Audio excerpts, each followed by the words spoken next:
In today's podcast, Dr. Dayna Johnson shares a story about her own grandmother who lived in an unsafe environment for a while. And every night, her grandmother would sleep with her purse and all the lights on so that people knew someone was home, and if she had to leave quickly, she could.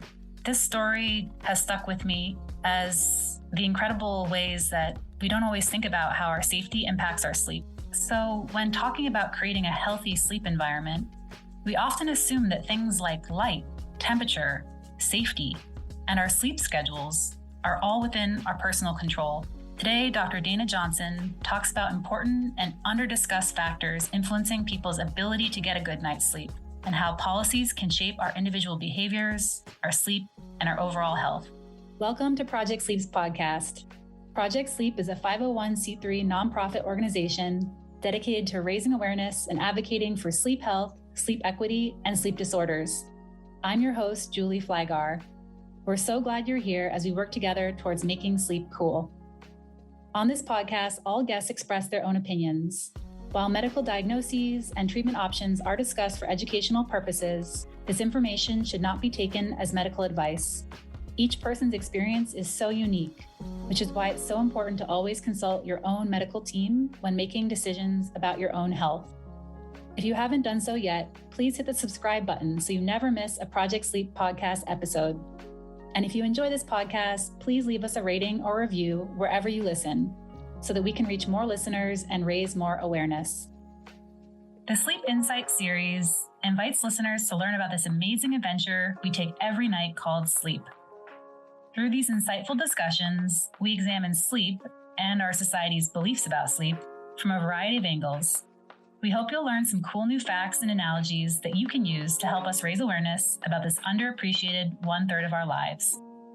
Hello, everybody. I'm so excited for you all to meet our expert, Dr. Johnson.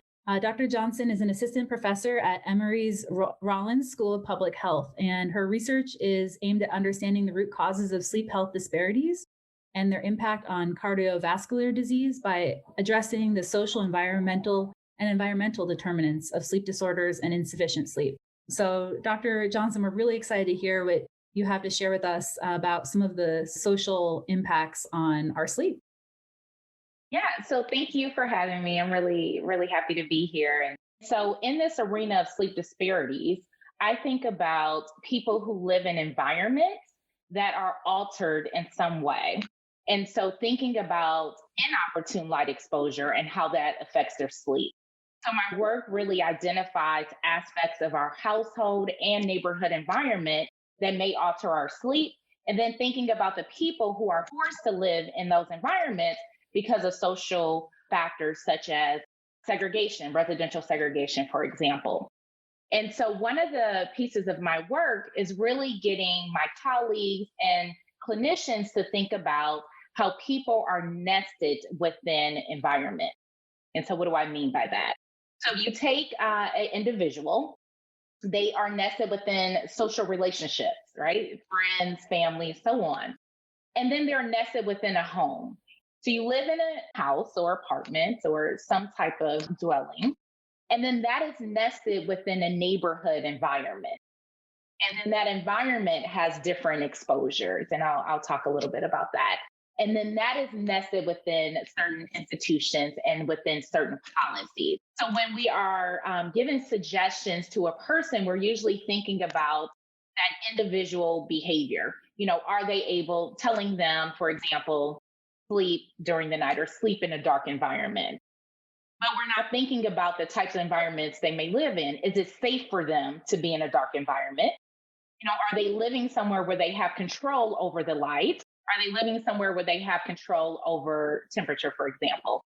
So in one of the studies that I have done in Boston, we found that people that lived in places like public housing may not have control over their temperature.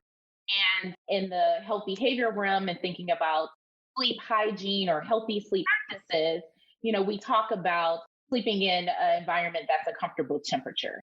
So again, that suggests that you have some level of control over having your temperature set in a certain way. But if you live in a public housing, this may not be the case. And so taking this work and being able to translate into policy and working with both people that live in these types of housing dwellings as well as those that control the policies around these. So that's one point in thinking about how we're nested. And so if I'm prescribing something to you, I need to think about, can that actually work? And if not, I need to expand that in order to address these other social conditions, whether that's safety, for example.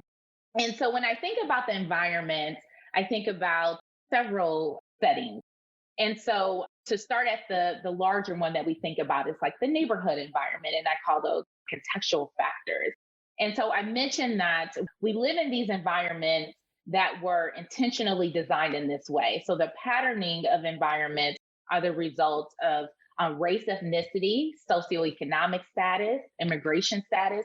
So you can see the segregation of these environments based on historical laws. So things that happen like redlining, when people are forced to live in certain areas because they were denied mortgages in more affluent areas because of their race, for example. And so this has translated over generations. And so we still see the segregation in these areas. And the reason why this is important, areas that racial minorities are more likely to live, as well as those of lower socioeconomic status, so those of lower income, these are areas that tend to have more air pollution. So there are areas where there are more manufacturing plants that are potentially or maybe emitting certain pollutants into the environment. And we know that affects our breathing. So in thinking about sleep apnea, for example, is a large part of my work. And so we know that the air can affect that. So that's an obstruction in our airway, right? And so, so in my work, I look at things like income and where someone may live and how that predisposes them to certain exposures that may increase their risk for sleep apnea. So in addition to thinking about the air, we also have to think about the other pathway to sleep apnea, which is obesity. So if you live in an area that's a food desert and there's no opportunity or limited opportunity for fresh fruits and vegetables, you tend to eat more fast food. So again, your environment is shaping, these behaviors. And then you may be in an environment where it's not safe to walk, or there's a lack of sidewalks. You think about some rural areas, for example. So whether you're in an urban or rural environment, there can be different exposures that may affect your ability to engage in physical activity and healthy eating that could prevent obesity. And then that's another pathway that might lead to sleep apnea. And then the other piece that I think about for this higher contextual factor in thinking about policies are things like minimum wage. And so many times people will, look at me and say, why are you concerned about minimum wage as a sleep person? I'm concerned about it because that's going to affect whether or not you have multiple jobs, and multiple jobs may translate to you working more, right? So you might have a day job and a night job. And so that can translate into a shorter sleep period, or it can also affect implementing a consistent bedtime with children, for example, if you're a parent. And we know that consistent bedtimes are important for healthy sleep practices for children. So I'm thinking about this at all these different levels, how our policies, again, can shape our individual behaviors. And so when I give talks, I usually show pictures of different environments and thinking about whether you're in an area that has a heavy police presence, there's a lot of violence or a lot of crime. That is going to affect whether or not you are able to comfortably sleep. And I often tell this story of my grandmother. She passed many years ago, but she, for a long period of time, lived in an environment that was not safe. So she would sleep with her purse and all lights on because she wanted to make sure people knew someone was in the home, or she needed to leave, quickly, she was able to. So how could you comfortably sleep in an environment like that, right? And so also in these environments, they have brighter lights, which are intentionally designed in order to deter crime from occurring. So yes, that's great. We want to stop crime, so we put brighter lights in. But then what does that do for our sleep? So if you have these bright lights that are outside of someone's apartment shining in, is going to interrupt their sleep cycle, right? And so we might have to think about, whether they are a lark or an owl and how much that may affect. But there are things that we can do to prevent that. There's shields that you can put on the light to make sure it's shining in a certain area and not into people's homes. So there's many things that we can do around that. So that's at the neighborhood level. And then if we think about like our work environments, and this was also mentioned. And so what was mentioned is, and thinking about people or the goal, as Till mentioned, is for people to be able to sleep without an alarm clock. And that comes with privilege. And so honestly, I have that privilege, right? I can set my meeting schedules where I can wake when I feel ready. But what about the person who can't?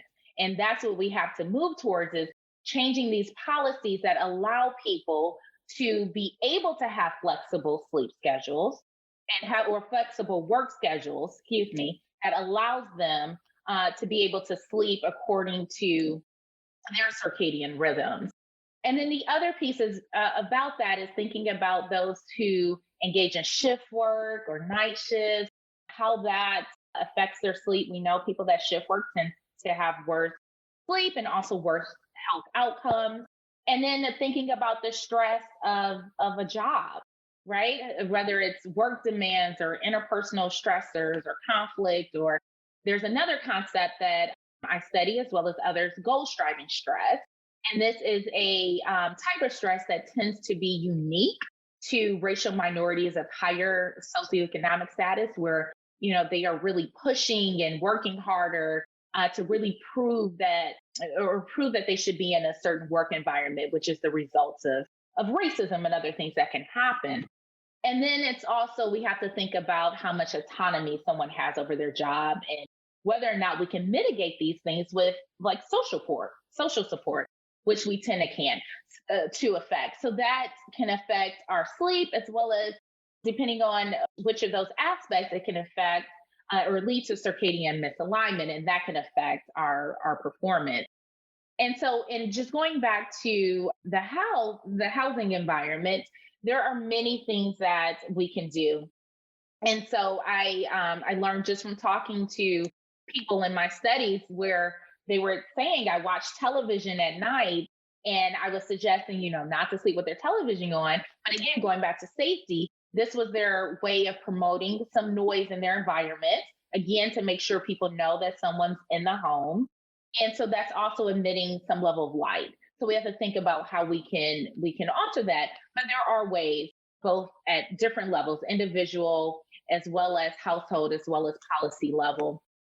And then thinking about the types of the way that our homes are built, and working with urban planners, working with architects to intentionally design our homes that have proper insulation, proper ventilation, all these things to improve our surroundings that make it more promoting to a healthy sleep environment.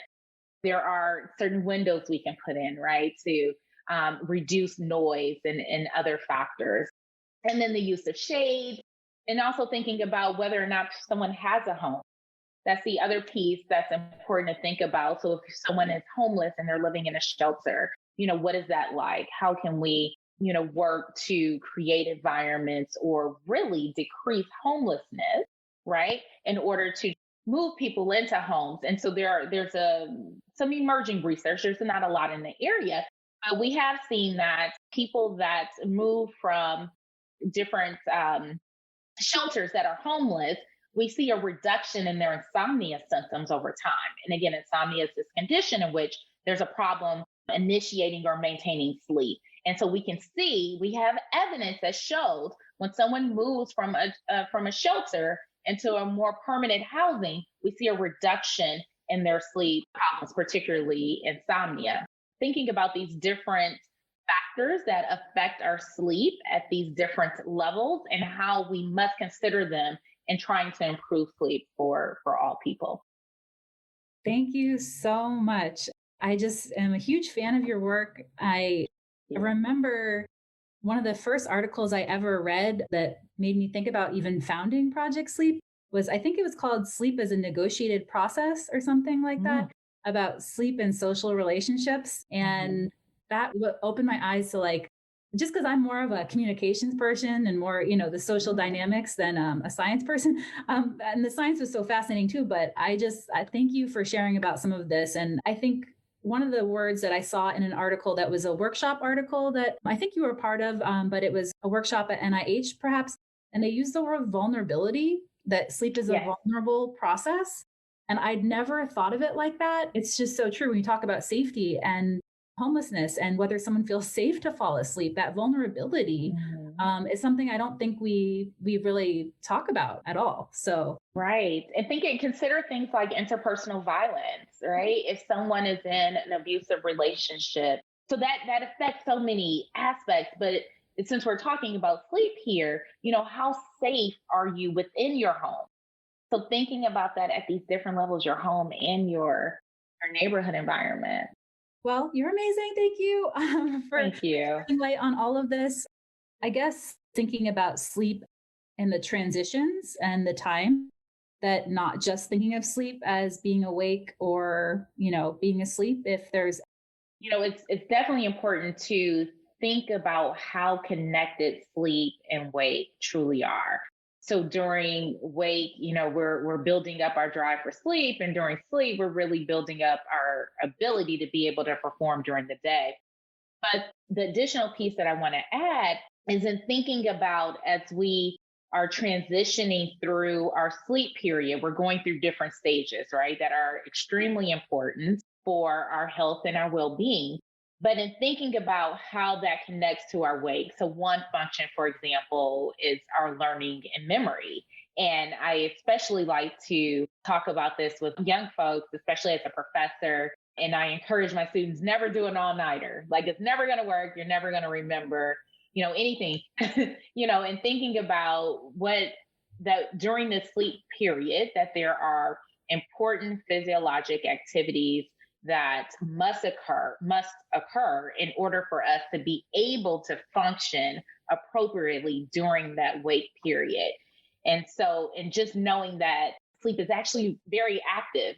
Some people think about it as, oh, you're just sleep, it's no big deal. But there's actually really important, it is a big deal. There's so many important things happening.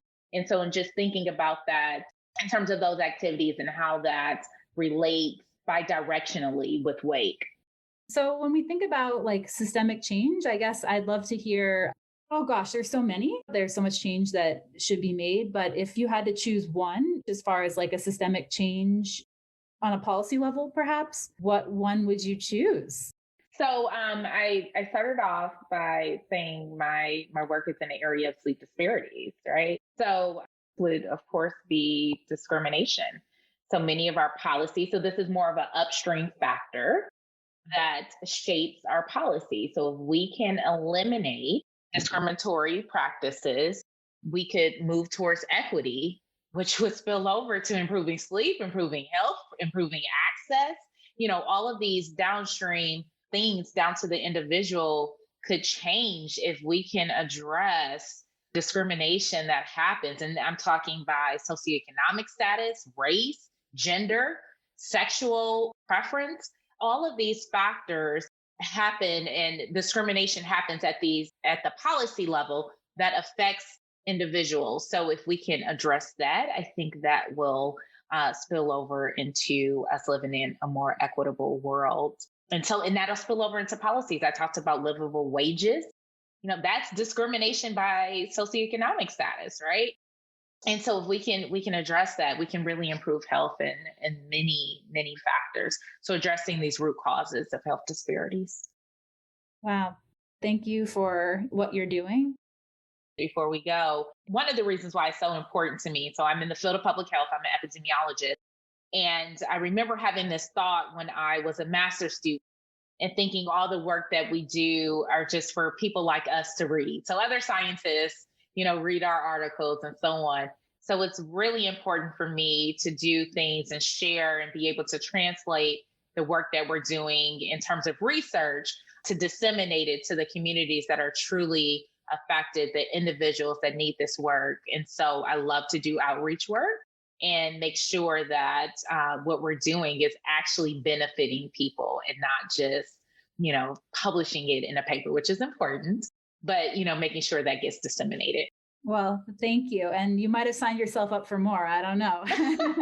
Thank you again for taking the time. And thanks to everyone for tuning in.